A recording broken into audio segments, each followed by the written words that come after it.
रीनीट 2026 paper discussion, जिसमें chemistry, physics और bio तीनों को मैनेज किया जाएगा। जिसमें अगर हम अपनी कोचिंग का नाम थोड़ा बताएं तो Brain Wave JEE NEET academy है, और इसमें सबसे पहले फिजिक्स का है। फिजिक्स वाले सर बताएंगे। लेंथी बट ट्रिकी, मतलब ऐसा सिलेबस था या फिर ऐसी एग्जाम थी जिसमें जो फिजिक्स का पेपर रहा है वो कैसा रहा है, लेंदी रहा है या फिर वो ट्रिकी था, थोड़ा सा लेंदी था, इसीलिए बोल रहे थे बच्चे की टफ पड़ रहा है थोड़ा सा। ठीक है, उसके बाद बट क्या बोला, डूएबल, आप कर सकते हो, बहुत इजी था। ठीक है, तो अपन लोग तो अपने केमिस्ट्री पे चलते हैं, जैसा कि केमिस्ट्री के बारे में या केमिस्ट्री के क्वेश्चन कैसे डिजाइन किए हैं उस पर थोड़ी सी बात करते हैं। तो देखिए भाई,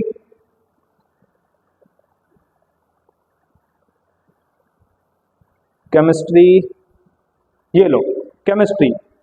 तो केमिस्ट्री में सर कैसा है, मॉडरेट टाइप का अपना पेपर रहा है, जिसमें कॉन्सेप्चुअल क्वेश्चन जनरेट हुए हैं। और कॉन्सेप्चुअल क्वेश्चन में सबसे पहले अगर क्वेश्चन की बात करें तो डायरेक्ट क्वेश्चन एक तरीके से, given below are two statement, statement wise assertion और रीजन के क्वेश्चन जो कि बड़े फेमस चल रहे हैं आजकल।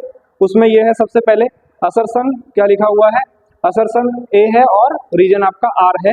असर्शन क्या है, the first ionization enthalpy of oxygen is lower than nitrogen and fluorine.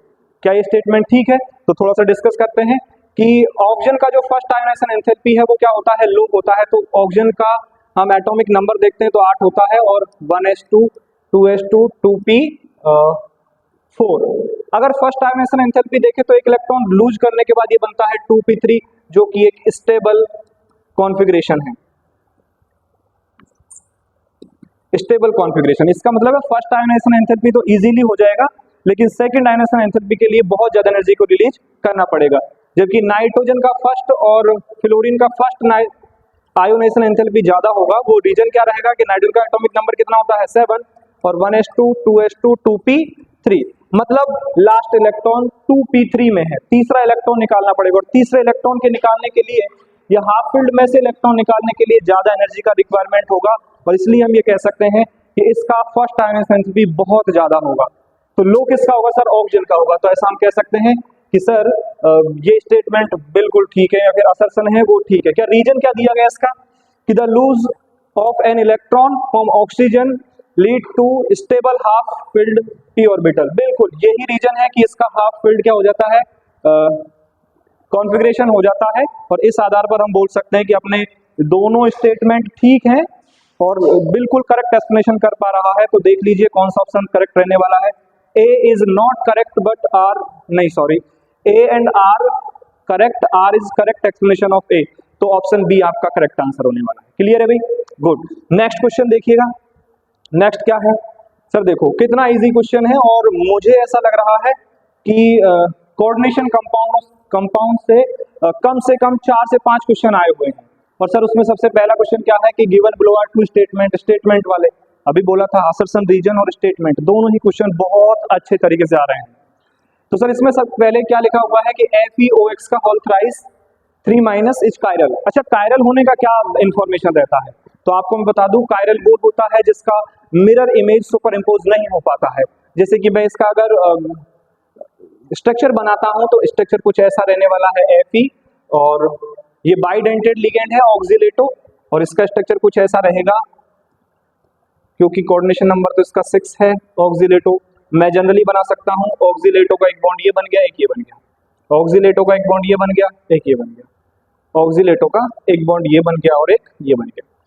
अगर मैं आपसे बात करूं तो इसका मैं मिरर इमेज बना सकता हूं, और मिरर इमेज बनेगा तो वो सुपर इम्पोज नहीं होगा। इसका मतलब ये कायरल है, इसमें कोई झंझट नहीं है।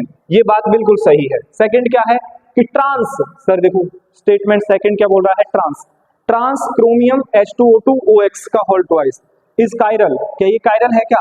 तो ट्रांस की बात करता हूं सर, ट्रांस बनाता हूं मैं इसका। तो ट्रांस बनाने के लिए मुझे इसका स्ट्रक्चर बनाना पड़ेगा, जैसे कि क्रोमियम और इधर 2 ऑक्सीलेटो है, ट्रांस बनाना है तो H2O को मैं ट्रांस पोजीशन पे रख देता हूं। तो एक H2 मैंने इधर रखा, एक H2 मैंने यहाँ पे रखा, और ये ऑक्सीलेटो आ जाएगा।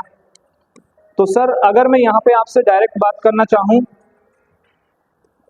तो इसका मिरर इमेज सुपर इम्पोज हो जाएगा, और अगर मिरर इमेज सुपर इम्पोज हो गया है तो हम ये कह सकते हैं कि सर ये कायरल नहीं है। और यहाँ पे क्या लिखा है, क्या ये कायरल है? तो सर ये स्टेटमेंट बिल्कुल गलत है। इसका मतलब है फर्स्ट स्टेटमेंट तो सही है, सेकंड स्टेटमेंट इसका क्या है सर, गलत है। इसका मतलब सीधा सा है, first statement is correct and second statement is not correct या इनकरेक्ट। तो कौन सा स्टेटमेंट हो जाएगा, first statement is correct but second statement is incorrect. Option 4 इसका करेक्ट आंसर हो जाएगा। क्लियर है भाई?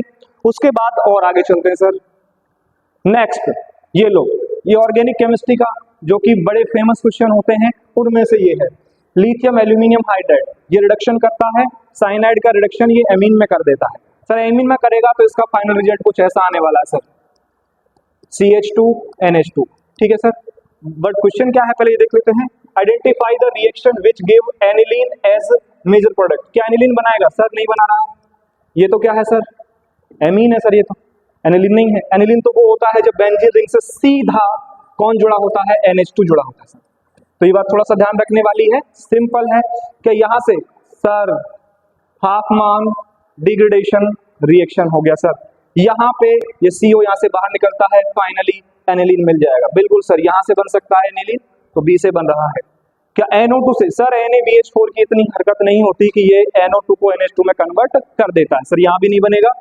तो सर इधर देख लेते हैं, HCl H2O के साथ हीट कर रहे हैं, बिल्कुल सर यहाँ भी ये बॉन्ड यहाँ से ब्रेक हो जाएगा, NH2 यहाँ सॉरी हाइड्रोजन यहाँ ऐड होगा और ये यहाँ से बाहर निकलेगा, तो यहाँ भी एनिलीन बन जाएगा। सर ऑप्शन इसमें मुझे लग रहा है कि अपने कौन कौन से आने वाले हैं, एक तो फर्स्ट नहीं है, सेकंड B और D, B और D इसका करेक्ट आंसर है। ठीक है सर, तो B और D आ रहा होगा, देखिएगा, देखिए B और D कहाँ है, ऑप्शन नंबर 3 इसका करेक्ट आंसर है। ओके नेक्स्ट, ये लो, पिछली बार भी आया था, अब भी दिया है, और ये क्यों दिए हैं, क्योंकि ये वास्तव में अच्छे क्वेश्चन होते हैं।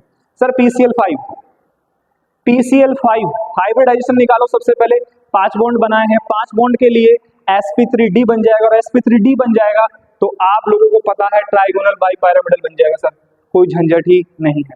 इधर आप लोग देख पाएंगे कि ब्रोमीन BrF5, तो ब्रोमीन के पास आउटर मोस्ट शेल में 7 इलेक्ट्रॉन होते हैं, 5 बॉन्ड बनाने के लिए पार्टिसिपेट कर लिए हैं, तो सर 5 तो बॉन्ड बना लिए इसने, और एक इसके पास क्या हुआ है, लोन पेयर। सर 6 बन गया, 6 बन गया तो क्या हो जाएगा, sp3d2, और sp3d2 है तो ऑक्टाहेड्रल बनने वाला है।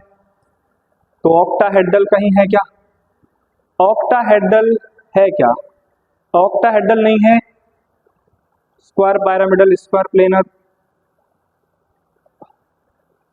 Trigonal bipyramidal, square planar, tetrahedral, square pyramidal. हाँ तो सर इसका स्क्वायर पिरामिडल हो जाएगा, क्यों, क्योंकि एक लॉन पेयर है इसके पास। क्या हो जाएगा सर, लॉन पेयर। ब्रोमीन आ जाएगा, 3 बॉन्ड बन जाएगा और एक लॉन पेयर बन जाएगा, बाकी यहाँ पे सॉरी क्या है, Br के साथ में कौन दिया है, फ्लोरीन, तो यहाँ फ्लोरीन फ्लोरीन फ्लोरीन फ्लोरीन, तो स्क्वायर पिरामिडल करके स्ट्रक्चर बन जाएगा। तो दूसरा कौन हो जाएगा, स्क्वायर पिरामिडल, मतलब ये हो जाएगा। A के साथ में थर्ड आ गया सर, और B के साथ में 4 आ गया, A के साथ में थर्ड, B के साथ में 4, मुझे थर्ड ऑप्शन इसका करेक्ट लग रहा है सर, और बाकी आप इसको और भी आगे देख लेंगे तो हो जाएगा, छोड़ो। तो 2 से ही कंप्लीट हो रहा है, फिर आप आगे चलते हैं। आगे देखिए सर, ये लो, ये क्या है, according to crystal field theory. बस यहाँ पर एक ये ऐसा क्वेश्चन है जो कि कॉन्सेप्चुअल है, और वो सीरीज याद है, इलेक्ट्रोकेमिकल सीरीज, स्पेक्ट्रोकेमिकल सीरीज, तो यहाँ से आप लोग इस सवाल को कर लोगे। और इसमें बड़ा सिंपल है सर, सबसे ज्यादा स्ट्रॉन्ग लिगेंड कौन सा होता है सर, कार्बोनाइल होता है, कार्बोनाइल यहाँ भी है, लेकिन सर यहाँ NH3